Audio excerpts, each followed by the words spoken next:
Morning students, Shiva group of education में आपका हार्दिक स्वागत है, आपका हार्दिक अभिनंदन है। आज हम कक्षा 10 में इंग्लिश का टॉपिक है जिसका नाम है नरेशन, इसको देख रहे हैं। ठीक है, नरेशन को डायरेक्ट इनडायरेक्ट बोलते हैं, डायरेक्ट इनडायरेक्ट।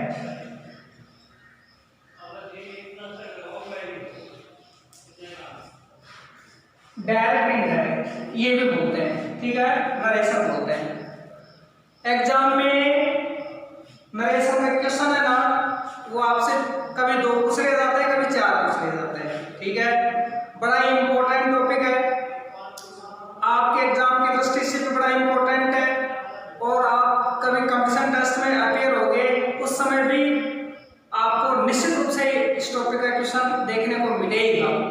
यदि किसी भी कंपटीशन टेस्ट में इंग्लिश इंक्लूड है तो निश्चित रूप से आपको नरेशन का टॉपिक देखने को पढ़ने को जरूर मिलेगा। तो ये नरेशन का टॉपिक है, बड़ा इंपॉर्टेंट टॉपिक है। मैं समझता हूँ आपको बड़े ध्यान से, अटेंटिवली, ईमानदारी से इस टॉपिक को समझना चाहिए। ठीक है, देखिए मित्रों, हमारे पास एक सेंटेंस है, Amit said to me, comma inverted comma, I play cricket daily। ये सेंटेंस है। ठीक है, अब ये जो सेंटेंस है ना, इस सेंटेंस के 3 पार्ट्स हैं। कितने पार्ट्स हैं? 3 पार्ट है। देखिए, कॉमा और इनवर्टेड कॉमा से पहले एक पार्ट, दूसरा पार्ट कॉमा और इनवर्टेड कॉमा, और तीसरा पार्ट है ये वाला। कॉमा और इनवर्टेड कॉमा से पहले वाला जो पार्ट है इसको हम बोलते हैं रिपोर्टिंग वर्ब। Reporting verb. ठीक है, ये टॉपिक जैसे नाम से स्पष्ट है, कॉमा को कॉमा बोलते हैं, और कॉमा के बाद वाला ये जो सेंटेंस है, ये पार्ट है, इसको बोलते हैं रिपोर्टेड स्पीच। Reported speech. इस सेंटेंस में 3 पार्ट्स हैं। इस सेंटेंस को 3 पार्ट्स में डिवाइड किया गया है। ये जो कॉमा है, इससे पहले वाला ये पार्ट है, इस पार्ट को बोलते हैं रिपोर्टिंग वर्ब, और कॉमा के बाद वाला ये जो पार्ट है इसको बोलते हैं रिपोर्टेड स्पीच। तो कितने पार्ट्स हो गए? 3 पार्ट्स हो गए। ये जो 3 पार्ट्स हैं ये होते हैं डायरेक्ट सेंटेंस में। Direct sentence. इस प्रकार से 3 पार्ट्स यदि आपको कहीं नजर आए तो आपको समझ लेना चाहिए कि ये सेंटेंस कैसा है। ये सेंटेंस हमारा डायरेक्ट सेंटेंस है। आगे समझ में, इस डायरेक्ट सेंटेंस को इनडायरेक्ट सेंटेंस में चेंज करेंगे। इनडायरेक्ट सेंटेंस में चेंज करेंगे। देखिए, किसी भी डायरेक्ट सेंटेंस को इनडायरेक्ट सेंटेंस में चेंज करते हैं तो टोटल 5 चेंज करने होते हैं। कितने चेंज करने होते हैं? 5 चेंज होते हैं। 5 परिवर्तन होते हैं। ठीक है, वो 5 चेंज कौन से होते हैं? एक चेंज होता है वर्ब का चेंज, दूसरा होता है कॉमा का चेंज, तीसरा होता है प्रोनाउन का चेंज, चौथा होता है टेंस का चेंज, और 5वां होता है टाइम एंड डिस्टेंस का चेंज। टाइम एंड डिस्टेंस, इसको हम। ठीक है, क्या आता है? मैंने ध्यान से सुनना। कोई भी डायरेक्ट सेंटेंस है, उस डायरेक्ट सेंटेंस को हम इनडायरेक्ट सेंटेंस में चेंज करेंगे। इनडायरेक्ट सेंटेंस में यदि हम उस सेंटेंस को चेंज करेंगे तो हमें 5 चेंज करने होंगे। कितने परिवर्तन करने होंगे? 5 चेंज करने होंगे। ये 5 चेंज कौन कौन से हैं? ये 5 परिवर्तन कौन कौन से हैं? एक तो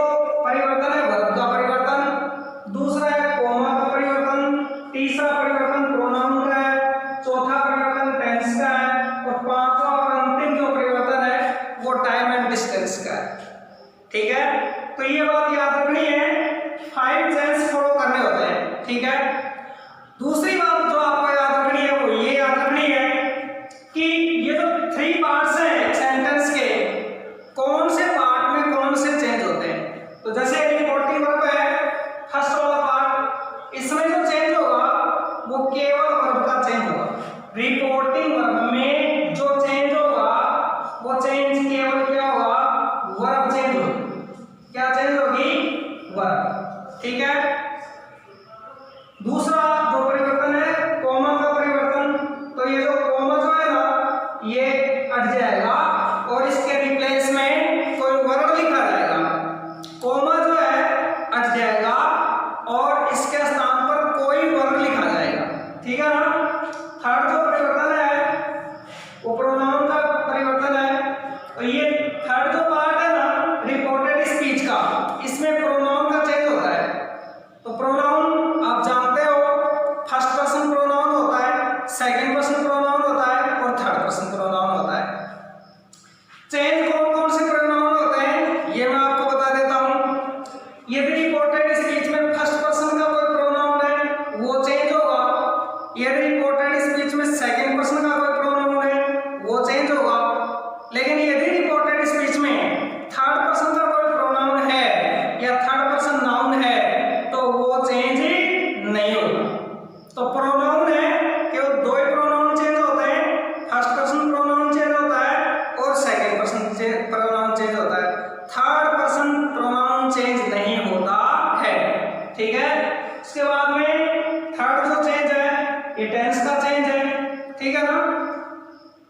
रिपोर्टेड स्पीच का जो सेंटेंस है इसमें तीसरा जो परिवर्तन होता है वो कौन सा है, टेंस का। ठीक है ना। कौन सा टेंस कौन से टेंस में चेंज होता है ये हम सीखेंगे रूल्स के दौरान।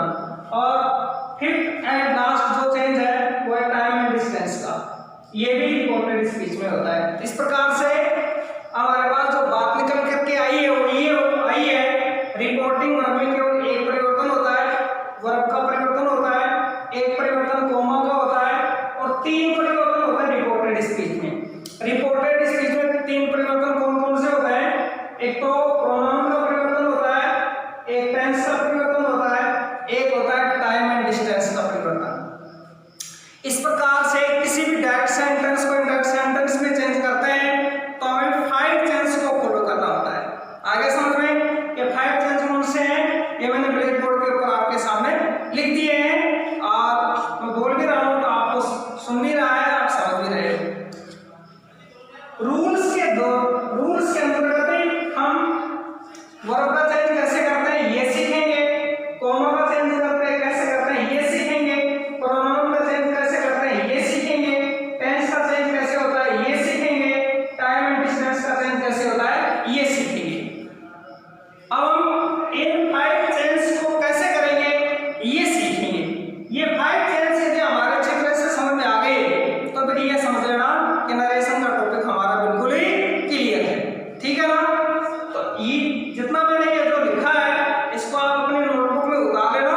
अब मैं मिटा रहा हूं, इसके आगे क्रमशः मैं 5 परिवर्तन आपको बता रहा हूं। पहले आपको मैं बताऊंगा वर्ब का परिवर्तन, उसके बाद में कॉमा का परिवर्तन, फिर प्रोनाउन का परिवर्तन, नंबर 4 पर टेंस का परिवर्तन और अंत में आपको बताऊंगा टाइम एंड डिस्टेंस का परिवर्तन। ठीक है, इसको मिटा देता हूं और फिर नंबर से ये 5 जो स्टेप्स हैं इनको हम फॉलो करते हैं। अपनी नोटबुक में ये उतार लेना अच्छी तरह से।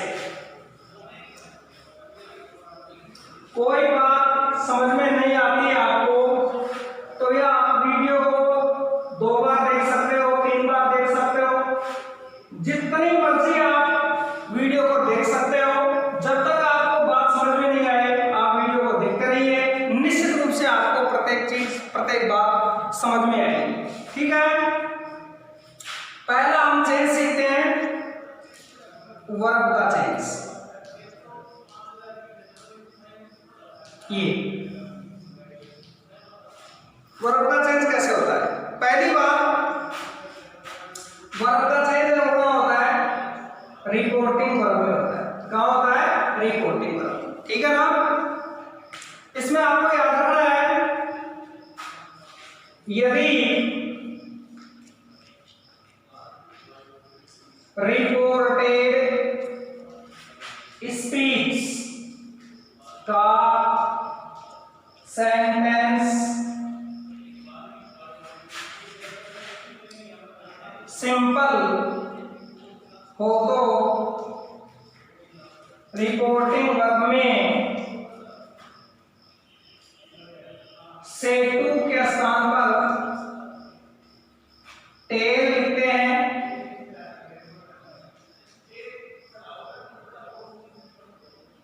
से टू के स्थान पर टेल लिखते हैं और साइड टू के स्थान पर टोड लिखते हैं। ठीक है, पहली बात है ये लिखी है मैंने, आप अच्छी तरह से देख लेना, पढ़ लेना। ठीक है, एक बार फिर मैं बोल के बता रहा हूं आपको। पहला जो चेंज है वह है वर्ब का चेंज। वर्ब का चेंज कहाँ होता है? रिपोर्टिंग वर्ब में होता है। रिपोर्टिंग वर्ब में वर्ब का चेंज कैसे होता है? ये मैंने लिखा है, क्या लिखा है? यदि रिपोर्टेड स्पीच, रिपोर्टेड स्पीच का मतलब समझ गए ना? डायरेक्ट सेंटेंस में जो थर्ड पार्ट है ना, उसकी बात है। यदि रिपोर्टेड स्पीच का सेंटेंस सिंपल हो, सिंपल हो का मतलब समझ गए ना? अफर्मेटिव हो या नेगेटिव। अफर्मेटिव भी सिंपल सेंटेंस में होता है, नेगेटिव भी सिंपल सेंटेंस में होता है। ठीक है, सिंपल सेंटेंस हो, रिपोर्टिंग वर्ब में से टू लिखा हुआ हो तो उसको उठा देंगे और उसके स्थान पर लिख देंगे टेल। से टू लिखा हुआ हो तो से टू का उठा देंगे, उसके स्थान पर लिख देंगे टेल्स। और साइड टू लिखा हुआ हो तो साइड टू का उठा देंगे, उसके स्थान पर लिखेंगे टोल्ड। ये बात बिल्कुल आपको समझ में आ गई होगी। नंबर 2 बात इसी में आपको देखना है, क्या यदि रिपोर्टेड स्पीच का सेंटेंस इंटरोगेटिव, कैसा? इंटरोगेटिव, इंटरोगेटिव हो तो रिपोर्टिंग वर्ब में, यहां लिख देता हूं मैं, यहां जगह नहीं है। रिपोर्टिंग वर्ब में से टू के स्थान पर आस्क, सेज टू के स्थान पर आस्क और साइड टू के स्थान पर आस्क्ड लिखते हैं, लिखते हैं। रिपोर्टिंग वर्ब में जो वर्ब का चेंज है, इसमें आपको ये दो बातें अच्छी तरह से याद रखनी लेनी है। क्या? यदि रिपोर्टेड स्पीच का सेंटेंस सिंपल हो, सिंपल का मतलब नेगेटिव हो सकता है, इंटरोगेटिव सॉरी अफर्मेटिव हो सकता है। नेगेटिव हो या अफर्मेटिव हो, दोनों में से कोई एक हो तो वह सेंटेंस सिंपल ही होता है, इसको सिंपल ही बोलते हैं। ठीक है ना? ऐसी स्थिति में रिपोर्टिंग वर्ब के अंदर यदि से टू लिखा हुआ है तो से टू को उठा देंगे और क्या लिख देंगे? से टू को उठा देंगे, क्या लिख देंगे? टेल। से टू लिखा हुआ है तो से टू को उठा देंगे, क्या लिख देंगे? उसके स्थान पर टेल्स। सेड टू लिखा हुआ है तो सेड टू को उठा देंगे और क्या लिख देंगे? उसके स्थान पर टोल्ड। लेकिन यदि रिपोर्टेड स्पीच का सेंटेंस इंटरोगेटिव है, इंटरोगेटिव एल वर्ब से शुरू होने वाला हो सकता है, डब्ल्यूएच वर्ड से शुरू होने वाला भी हो सकता है, कोई भी इंटरोगेटिव सेंटेंस हो सकता है। ठीक है ना? सेंटेंस यदि इंटरोगेटिव है, कौन सा सेंटेंस? रिपोर्टेड स्पीच का। मैं बात कर रहा हूं रिपोर्टेड स्पीच के सेंटेंस की। रिपोर्टेड स्पीच का समझ गए ना? मतलब कॉमा के बाद जो सेंटेंस है वो होता है रिपोर्टेड स्पीच का। रिपोर्टेड स्पीच का सेंटेंस यदि इंटरोगेटिव है तो रिपोर्टिंग वर्ब में से टू है तो से टू को उठा देंगे, आस्क लिख देंगे। से टू है तो इसको उठा देंगे,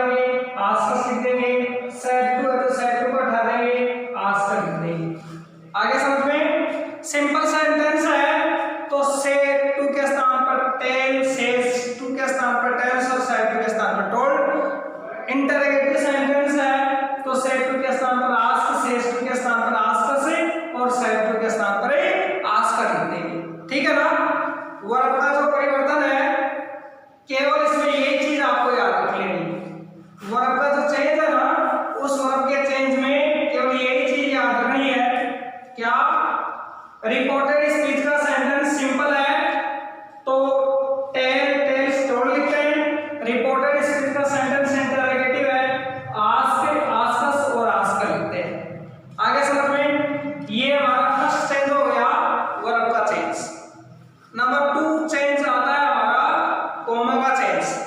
ये अच्छी तरह से अपने नोटबुक में नोट कर लेना। दूसरा चेंज लिख रहा हूं, इसको मिटाना।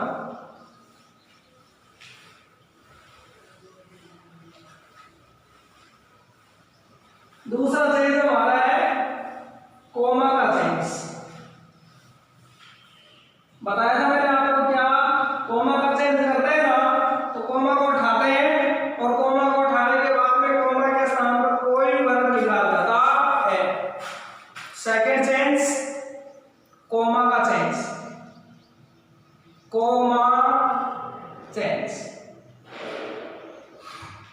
इसमें आपको क्या करना है, यदि रिपोर्टेड स्पीच का सेंटेंस सिंपल हो तो कोमा को हटाकर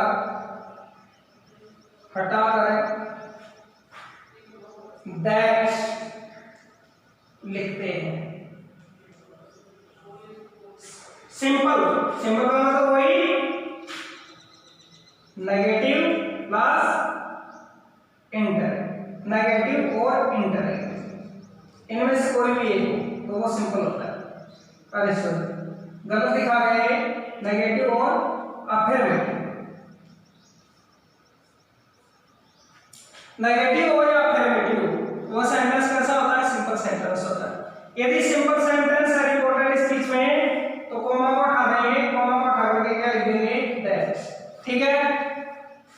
नंबर 2 पर आपको याद रखना है, यदि रिपोर्टेड स्पीच का सेंटेंस इंटरोगेटिव हो तो कोमा को हटाकर इफ या WH वर्ड लिखते हैं। देखिए आप जानते हैं इंटरोगेटिव सेंटेंस हमें 2 प्रकार के होते हैं। एक तो एल्कोरब से स्टार्ट होने वाला इंटरोगेटिव सेंटेंस होता है, एल्कोरब से स्टार्ट होने वाला सेंटेंस होता है, इंटरोगेटिव होता है। और एक WH वर्ड से स्टार्ट होने वाला सेंटेंस है, वो भी कैसा होता है, इंटरोगेटिव सेंटेंस होता है। हेल्कोरब से भी सेंटेंस स्टार्ट होता है तो उसमें सबसे पहले हेल्कोरब आती है, उसके बाद में सब्जेक्ट आता है, सब्जेक्ट के बाद में वर्ब आती है, वर्ब के बाद में ऑब्जेक्ट आता है और लास्ट में क्वेश्चन मार्क आता है। जबकि WH वर्ड से जो सेंटेंस स्टार्ट होता है और इंटरोगेटिव होता है तो उसमें सबसे पहले WH वर्ड आता है, WH वर्ड के बाद में हेल्कोरब आती है, हेल्कोरब के बाद में सब्जेक्ट आता है, उसके बाद में वर्ब आती है, वर्ब के बाद में ऑब्जेक्ट आता है और लास्ट में क्वेश्चन मार्क आता है। ये दोनों इंटरोगेटिव सेंटेंस का स्ट्रक्चर मैंने यहां लिख दिया है। इंटरोगेटिव सेंटेंस आप जानते हैं 2 प्रकार के होते हैं, हेल्कोरब से शुरू होने वाले या फिर WH वर्ड से शुरू होने वाले। इनका स्ट्रक्चर ये है, हेल्कोरब से यदि कोई सेंटेंस स्टार्ट है, यदि वो इंटरोगेटिव है तो उसमें हेल्कोरब आएगी, हेल्कोरब के बाद में सब्जेक्ट आएगा, सब्जेक्ट के बाद में वर्ब आएगी, वर्ब के बाद में ऑब्जेक्ट आएगा और लास्ट में क्वेश्चन मार्क आएगा। आगे समझ में, इंटरोगेटिव है तो लास्ट में क्वेश्चन मार्क आना कंपलसरी है। WH वर्ड से यदि सेंटेंस स्टार्ट हो रहा है वो भी इंटरोगेटिव है, लेकिन वो इंटरोगेटिव कब है, WH वर्ड के ठीक बाद में हेल्कोरब आनी चाहिए, हेल्कोरब के बाद में सब्जेक्ट आना चाहिए, सब्जेक्ट के बाद में वर्ब आनी चाहिए, वर्ब के बाद में ऑब्जेक्ट और लास्ट में क्वेश्चन मार्क। ऐसी स्थिति में इंटरोगेटिव होता है। आगे समझ में, रिपोर्टेड स्पीच का सेंटेंस यदि इंटरोगेटिव है तो कोमा को उठा करके या तो लिखेंगे इफ या लिखेंगे WH वर्ड। इफ कब लिखेंगे और WH वर्ड कब लिखेंगे, ऑब्वियसली आप जानते हैं, समझ गए होंगे। यदि कोई सेंटेंस हेल्पिंग वर्ब से स्टार्ट हो, हेल्पिंग वर्ब से स्टार्ट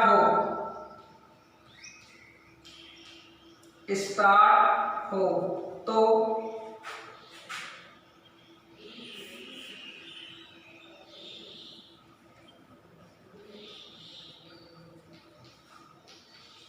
इफ लिखते हैं। क्या लिखते हैं? इफ।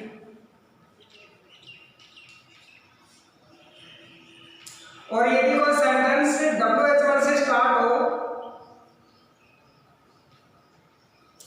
WH1 से स्टार्ट हो तो WH1 ही लिखते हैं।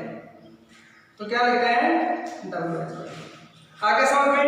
हेल्प वर्ब से स्टार्ट है तो कॉमा को उठा करके क्या लिखते हैं? लिखते हैं। WH1 से स्टार्ट है तो कॉमा को उठा करके क्या लिखते हैं? WH1 लिखते हैं। ये कॉमा का चेंज है, ठीक है। अभी आपको केवल इतना ही याद रखना है। इसके बाद में हम जब कॉम्प्लेक्स की कंडीशन को देखेंगे तो उसमें और जो बातें आएंगी वो मैं आपके साथ शेयर करूंगा, ठीक है ना। अभी हम सिंपल जो बातें हैं ना उन्हीं को जान रहे हैं, उन्हीं को सीख रहे हैं। नंबर 3 का जो चेंज है वो प्रोनाउन का चेंज है। इसको मिटा देता हूं, आप अपनी नोटबुक में अच्छी तरह से लिख लेना और देखना। नंबर 3 पर जो चेंज है वो है प्रोनाउन का चेंज। कौन सा? प्रोनाउन का चेंज। देखिए बात जब प्रोनाउन की आती है तो फिर पर्सन शब्द को हम नहीं भूल सकते। पर्सन जो है उसको भी हमें याद रखना होगा। प्रोनाउन की बात आती है तो हमें पर्सन को भी देखना है। पर्सन PERSON, ये इंग्लिश का वर्ड है। पर्सन मीन्स होता है व्यक्ति। देखिए जो पर्सन है ना वो 3 होते हैं। एक तो फर्स्ट पर्सन होता है, एक सेकंड पर्सन होता है और एक थर्ड पर्सन होता है। पर्सन कितने होते हैं? 3 होते हैं। फर्स्ट पर्सन, सेकंड पर्सन और थर्ड पर्सन। फर्स्ट पर्सन में कौन से होते हैं? प्रोनाउन I और we। ये जो दो प्रोनाउन है दोनों फर्स्ट पर्सन के हैं। सेकंड पर्सन में कौन से होते हैं? you। और थर्ड पर्सन में कौन कौन से प्रोनाउन होते हैं? he, she, it और they। जानते हो आप, मैंने आपको बहुत बार बताया है क्या फर्स्ट पर्सन में सिंगुलर नंबर होता है I और प्लूरल नंबर होता है we। सेकंड पर्सन में सिंगुलर नंबर भी you होता है और प्लूरल नंबर भी you होता है। थर्ड पर्सन में he, she, it, ये 3 तो होते हैं सिंगुलर नंबर और they जो है ना ये होता है प्लूरल नंबर। he का भी प्लूरल दे होता है, she का भी प्लूरल दे होता है, it का भी प्लूरल दे होता है। याद रखना, आप छोटी छोटी बातें हैं छोटे कक्षाओं से हम आपको बताते आ रहे हैं। I जो है, आपसे कोई पूछे I क्या है? I is a first person singular number pronoun। Understand? आपसे पूछे व्हाट इज we? we क्या है? क्या बताएंगे? we is a first person plural number pronoun. you क्या है? you is a second person either singular pronoun और प्लूरल प्रोनाउन। आगे समझ में? he क्या है? Third person singular number pronoun for male. she क्या है? Third person singular number pronoun for female, ठीक है ना। it क्या है? Third person singular number pronoun for non living things, plants, trees, ठीक है ना, एनिमल्स के लिए। और दे क्या है? Third person plural number pronoun. आगे समझ में? ये जो पर्सन है कौन कौन से हैं? First person pronoun, second person pronoun, third person pronoun. First person pronoun में कौन कौन से हैं? I और we। सेकंड पर्सन में you, थर्ड पर्सन में he, she और they, ठीक है ना। लेकिन इतना जानने से काम चलने वाला नहीं है। ये जो प्रोनाउन है इन प्रोनाउन की टेबल होती है, ठीक है। उस टेबल को हमें याद रखना है। छोटी कक्षा से हम टेबल को बताते हैं बच्चों को। आपको टेबल बहुत बार बताई गई है, आपको आती भी है, लेकिन फिर भी एक बार मैं आपके सामने शेयर कर देता हूँ प्रोनाउन की टेबल को। इसको मैं बता देता हूँ।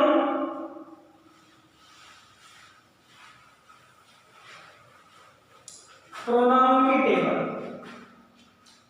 प्रोनाउन टेबल देखिए, इसमें जो आई है इसका सेकंड रूप होता है माई, थर्ड रूप होता है इसका मी, फोर्थ